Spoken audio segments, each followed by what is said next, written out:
Et si on parlait un peu d'hypnose? Bonjour et bienvenue dans cette nouvelle capsule. Alors c'est vrai que l'hypnose, ça fait toujours un peu peur de nos jours, et pourtant j'aimerais vraiment casser ce mythe qui dit qu'en hypnose on peut faire n'importe quoi à n'importe qui, parce que c'est véritablement archi faux. En hypnose, il n'y a aucun rapport de domination, de soumission, il n'y a aucun pouvoir en fait. Vous ne pourrez jamais faire quelque chose à quelqu'un qu'il n'a pas réellement envie de faire. En fait, vous ne pouvez pas aller à l'encontre de son système de valeurs.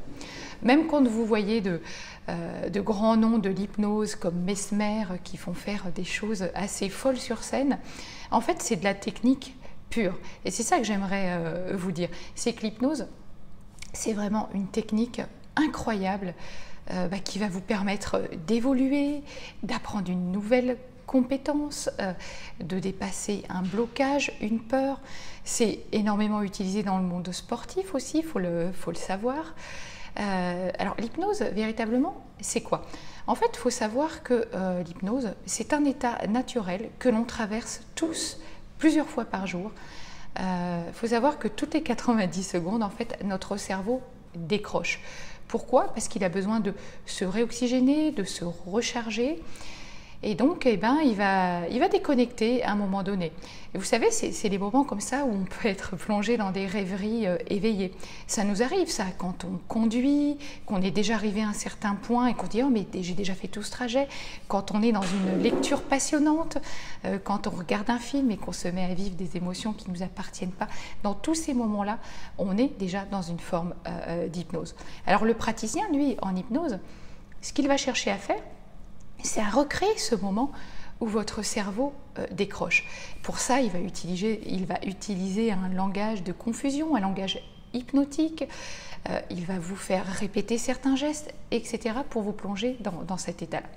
Maintenant, il y a vraiment 3 étapes qui sont très importantes pour pouvoir rentrer en hypnose. La première, c'est de faire appel à notre capacité d'imagination. Pour rentrer en hypnose, c'est vraiment une des clés fondamentales.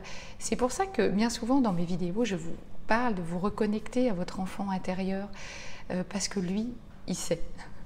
Donc l'imagination, le pouvoir du faire comme si, tout ça, ça marche très très bien. Il faut savoir que notre cerveau non plus ne fait pas la différence entre la réalité et une autre situation inventée de toutes pièces. Donc voilà, la première faculté, c'est l'imagination.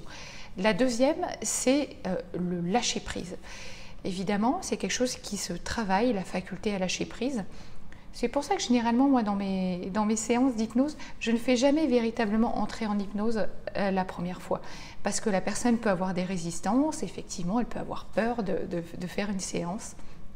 Donc, très très important, la mettre vraiment dans les conditions, lui apprendre à lâcher prise. Et enfin, la troisième condition, c'est de créer un lien de confiance avec la personne qui va vous mettre sous hypnose, sinon vous n'accepterez jamais de lâcher prise. Voilà, c'est vraiment les 3 conditions réunies pour apprendre en hypnose, et vous verrez que l'hypnose, c'est juste une technique, c'est une forme de communication, il n'y a aucune plutôt prise de pouvoir de votre cerveau. Je vous dis à demain pour une prochaine capsule. À très vite.